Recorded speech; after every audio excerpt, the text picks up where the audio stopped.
বাইবেলে গীতসংহিতা ৩ অধ্যায় লেখা আছে, হে সদাপ্রভু, দেখো আমার শত্রুর সংখ্যা কত।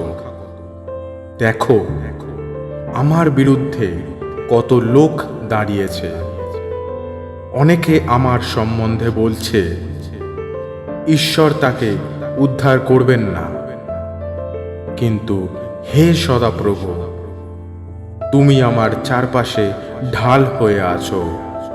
তুমি আমার গৌরব, আমার নিচু মাথা তুমি উঁচু করেছ। আমি চিৎকার করে সদাপ্রভুকে ডাকি, আর তিনি আমাকে তার পবিত্র পাহাড় থেকে উত্তর দেন। আমি শুয়ে ঘুমিয়ে পড়লাম, আবার জেগে উঠলাম, কারণ সদাপ্রভুই আমাকে ধরে রাখেন। আমার বিরুদ্ধে আমার চারপাশে হাজার হাজার লোক উঠে দাঁড়িয়েছে, কিন্তু আমি তাদের ভয় করি না। হে সদাপ্রভু, এসো। হে আমার ঈশ্বর, আমাকে উদ্ধার করো।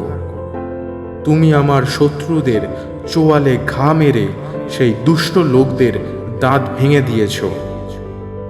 উদ্ধার করা সদাপ্রভুরই কাজ।